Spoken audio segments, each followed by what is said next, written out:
এই যে দেখেন এখানে জাল দিচ্ছে। এই জালটা দেওয়ার পরে ৩ ঘন্টা জাল দিবে এটা। ৩ ঘন্টা জাল দেওয়ার পরে এটাকে ঠান্ডা করবে ৮ ঘন্টা। মিনিমাম ৮ ঘন্টা ঠান্ডা করার পরে সেটা বাজারজাত হয়ে যাবে। আসসালামু আলাইকুম সম্মানিত দর্শক। এই মুহূর্তে আমরা আছি গাজীপুরের শ্রীপুর থেকে প্লাইট গ্রামে এখানে আছি। এখানে একটি আখের রস থেকে মিঠাই উৎপাদনের একটা কারখানায় আমরা আছি। আমরা এখন কথা বলব যে এই কারখানা থেকে গুড় উৎপাদন করে তার সাথে একটু কথা বলব এবং তার কাছে জানতে চাইবো যে এই আখগুলো সে কিভাবে সে উৎপাদন করে এর প্রক্রিয়াটা কি? আসসালামু আলাইকুম। ওয়ালাইকুম সালাম। আঙ্কেল আপনার নামটা কি? আমার নাম মোহাম্মদ ফারুক হোসেন। ফারুক হোসেন। গ্রাম পালাইত, পোস্ট বর্মী বাজার, থানা শ্রীপুর, জেলা গাজীপুর। আমি একজন আখ ব্যবসায়ী। আমি সারা গ্রাম থেকে কৃষকের কাছ থেকে এই আখগুলি ক্রয় করে আমি এখানে এই মেশিনের মাধ্যমে, মিলের মাধ্যমে এই রস উৎপাদন করি। রস থেকে আমি গুড় উৎপাদন করি। সেটা ৩ ঘন্টা ৩.৫ ঘন্টা জাল করতে হয়। তারপরে গুড় উৎপাদন করি। সেই গুড়টা ওই ৭-৮ ঘন্টা এটা জমাট হয়। জমাটের পরে আমি এইগুলি ওই সাধারণ কৃষকের কাছে এবং যারা ক্রেতা পাইকারদের কাছে আমি এটা ফুল ছেলে বিক্রি করি। এই এই আর কি। আর আচ্ছা, তাতে আপনি এই যে স্বাভাবিক কিছু প্রফিট আছে, এটা দিয়ে আমি আমার পার্টনারদের সাথে আমি মানে চলি আর কি স্বাভাবিকভাবে। শেয়ার করে চলতে পারেন।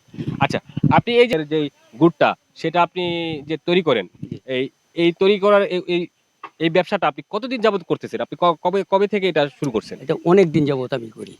প্রায় আপনি আনুমানিক কত বছর হতে পারে এটা? ধরে না ৫-৭ বছর। ৫-৭ বছর। হ্যাঁ, ৫-৭ বছর ধরে আপনি এই একই প্রসিডিউর এ আপনি হ্যাঁ, ব্যবসা করে যাচ্ছেন। হ্যাঁ। এই যে আপনি গুড় উৎপাদন করছেন, এই গুড়ের এই কোয়ালিটি কেমন এটার? এটার মান কোয়ালিটি কিরকম বলবেন আপনি? ১ নম্বর মান। এটা মনে করেন যে সবাই পছন্দ করে এবং নির্ভেজালভাবে তৈরি করি এবং টিভিতেও প্রচার হইছে। আমার ফোন নাম্বার সহ মুভি চ্যানেলেও আছে। তারাও মানে কোন চ্যানেলে আপনার এটা প্রচার হয়েছিল সেটা বলবেন কি? মুভি চ্যানেলে। Movie channel. হ্যাঁ, আপনার নামটা প্লিজ? আমি জাহাঙ্গীর আলম। আমি ওনার কাছ থেকে গত ২ বছর ধরে এই গুড় নেই। আলহামদুলিল্লাহ ওনার গুড়ের কোয়ালিটি ভালো। কোনো অভিযোগ নেই। আমি স্পেশালি মাওনাতে আমার দোকান আছে। মাওনা এরিয়াতে বিক্রয় করি, পাশাপাশি অনলাইনেও বিক্রয় করি। অনলাইনে আপনি বিক্রি করেন। আপনার পেজের নামটা কি? Abrar organic shop. আপনার এই পেজে গেলে যেকোনো মানুষ আপনার কাছে অর্ডার করলে আপনি এখান থেকে গুড় তাদের কাছে ডেলিভারি করে জি, দেন। জি। সারা বাংলাদেশে যেকোনো জি, জায়গায়। সারা বাংলাদেশে যেকোনো জায়গায় আপনি কুরিয়ার এখান করি। থেকে কত টাকা করে কিনে নেন এবং বিক্রি করেন কত টাকা এটা তো প্রাইসে? বাজার অনেক সময় আপ ডাউন করে। খুব একটা আমরা প্রফিটে বিক্রয় করি না। যেমন বাজারের আপ ডাউনের উপর নির্ভর করে। ওনার কাছ থেকে ১৩০-৪০ এইরকম করে নিতে হয়। হুম। আর আমি যেহেতু নেই, আমি একটু স্পেশাল করে নেই। এখন উনিও স্পেশাল করেই করে, তবে আমি আমার মতো করে নেই আচ্ছা, আরকি। আচ্ছা। যে আপনি কারণে একটু কাস্টমাইজ করে হ্যাঁ, একটু তারপরে নেন। কাস্টমাইজ করে নেই, যে কারণে দামটা একটু বেশি পড়ে। আর ওই ২০০ র কাছাকাছি বিক্রয় হয় আরকি। আচ্ছা, আচ্ছা। আপনার কাছ থেকে যারা গুড় কিনছে এই পর্যন্ত আপনার তাদের যে রিভিউ এবং ফিডব্যাক নিয়ে খাওয়ার পরে সেটা কেমন পাচ্ছেন? আলহামদুলিল্লাহ সবাই গুড রিভিউই দিছে। এই পর্যন্ত কেউ বলে নাই যে গুড়ের মান ভালো হয়নি। দর্শক, শুনলেন এতক্ষণ যে গুড় ব্যবসায়ী ছিল তার সাথে আমরা কথা বললাম এবং একজন ক্রেতা ছিল পাইকারি দামে যিনি নিয়ে অনলাইনে প্ল্যাটফর্মে বিক্রি করে তার সাথে আমরা কথা বললাম। দুজনের কাছ থেকে আমরা ভালো ফিডব্যাক পেলাম। উনি বলল যে উনি এই ব্যবসাটা গত ৭ বছর যাবৎ করছেন এবং উনি ভালো সাড়াও পেয়েছেন। তবে এখান থেকে গুড় নিলে একটাই বেনিফিট, সেটা হলো যে আপনি একদম পিওর গুড়টা পাবেন। এই পিওর গুড় আমরা শহরে পাই না।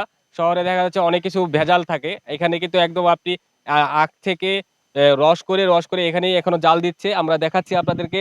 আমরা যদি এখানে দেখাই, একটু দেখান তো ভাই। এই যে দেখেন এখানে জাল দিচ্ছে।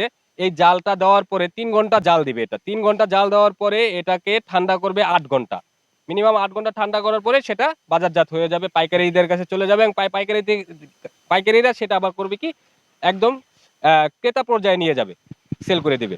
এই ছিল আজকে আমাদের প্রতিবেদন গাজীপুরের প্লাইট গ্রাম থেকে।